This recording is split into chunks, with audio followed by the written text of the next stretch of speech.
Marketers, your time is now. Amasis is on a mission to give power to the marketer. With Amasis, they want you to wield the ultimate marketing power.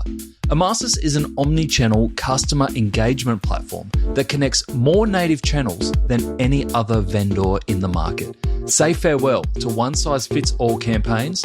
Amasis empowers you with personalized, data-driven strategies that captivate your audience and boost your bottom line.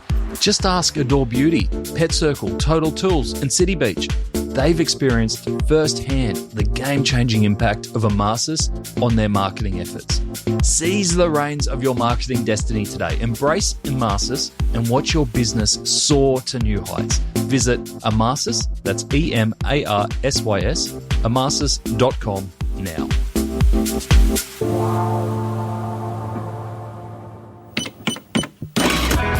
Welcome to The Checkout. We catch up with previous Add to Cart guests and ask them 5 quick questions to get to know them better and leave you with a little extra inspiration to get through your Friday.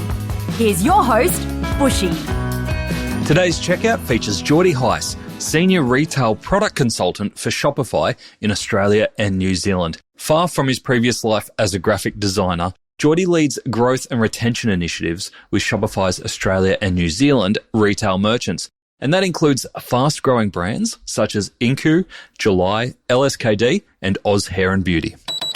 Jordy, thank you so much for joining us on The Checkout. We had a great chat with Alex from Baird earlier on the main episode around the Baird customer experience and how Shopify and Shopify POS are helping enable that connection both across online and in-store experiences. So thank you for that. We're here to learn a little bit more about you, Jordy. Ready for 5 questions? Let's do it, Bushy. All right, number 1, what is the weirdest thing that you've ever bought online?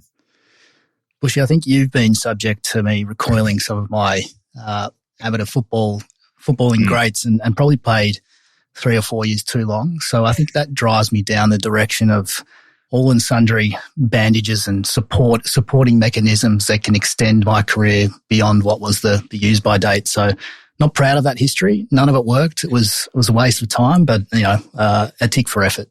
Are you still playing, Jordy? No, mate. Happily retired. Suburban dad now. 3-year-old keeping me busy. Just tins on the hill now. Somewhat. Yep. Yeah. All right. Number 2. Who is your favourite retailer?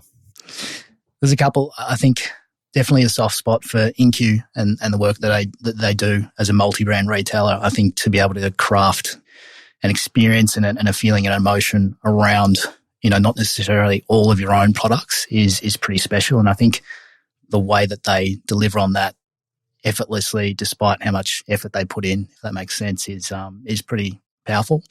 As an online merchant, I think Queensland Football Club is pretty special. I know there's a footy theme here, but to be able to capture niche and nostalgia and skirt the licensing issues that are around AFL and the like, I think they're well worth having a look at what an accountant in COVID has done to build a thriving nostalgic brand.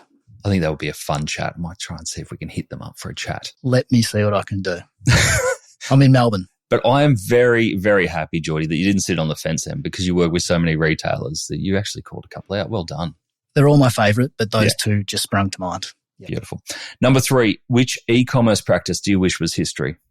Look, I think getting so tied up on attribution of channel is a tricky one. I know there's business reasons to look at attribution and performance, but if we're being honest, buyer journeys are very multi-device and multi-channel. So, I think that there's rigor around trying to do well rev-wise in a specific channel, but it doesn't speak to the whole picture, particularly what we see at Shopify. So I think softening the hardline attribution of, total sales per channel and thinking more broadly is the way to go. I could imagine that is a constant challenge for you, especially in those earlier stages of conversation where you are talking about POS to new customers, because we talked in the main episode about some of the softer benefits of the POS system around the speed that team members can get up to skill with using the POS system because it's a bit more natural, the connection of customers, being able to see different tiers, first-time customers, multi-time customers, all of those things probably don't have direct attributable numbers assigned to them. So I suppose that's something you come up with every day. Yeah, I think even looking at the data that says typically customers that shop cross-channel, are on average spending 80% more with a brand. So what's to say that because a buyer started online or in-store that they should acquire all of that revenue because their second and third purchases are preferential on, their, I suppose, physical location or how they like to receive their goods shipped to them. So I think that's why I think it's having a blended approach and a rational approach is pretty important in a business. Something I'm seeing a lot of at the moment is D2C brands. There seems to be a belief in market, and I don't know if it's true or not, that D2C brands can't survive as D2C brands alone, that they need some sort of physical presence, whether that be a pop-up, a physical store, permanent, or wholesaling into other retailers. Is that something you would agree with based on the data that you're seeing? Yeah, absolutely. I think, it's funny that the D2C darlings, but, online is a channel at the end of the day, and diversifying business and where your customers come from and looking at what channels like brick and mortar make most sense in terms of, customer acquisition costs and looking at where those buyers are saturated to overcome, something like a sizing or a fit objective is incredibly valuable. So I think, yes, we're seeing a lot of those D2C darlings that right place, right time, right marketing budget are trying to navigate their way out. But diversification of channels, whether it be, B2B, physical retail, distribution or collaborations with other influencers that make sense. I think we're seeing a real broad approach rather than just sort of all chips in on online. Absolutely. All right. Can you recommend a book or a podcast that our listeners should immediately get into? Look, a lot of people call themselves a futurist, but I think there's probably a select few in my view that are true futurists. And Doug Stevens' book, Re-Engineering Retail, so that quickly was a real eye-opener for me. So I'm a computer head, a digital head that's transitioned into physical retail. So for me to understand what experience truly meant in a physical form, I also could always describe it and feel it and know it. But I think the way that he nailed that and showcased what was important to be able to not just deliver it once, but deliver it repeatably and scalably in a way that makes sense but felt personal each time that it happened. I think he really shifted my view on what was transactional retail to experiential retail and thinking about market forces in motion. So again, it's a bit of a rabbit hole with Doug Stevens if you go down that track, but certainly that one was the kernel of inspiration that I needed to go down the path that I'm on. How old are we talking with that book? I'm sure I'll be fact-checked pretty quickly, but I reckon 5 or 6 years. Okay, cool. So we're talking recent history. Good. Okay. Yeah, he's brought out Resurrecting Retail Post, which was sort of around, post-COVID world and how that's changed. But yeah, very interesting. Good place to start. Beauty. Great recommendation. Thank you. Last one. Finish this sentence. The future of retail is? Unified. Oh, of course it is. Of course it is. Tell me your version of unified, Jordy.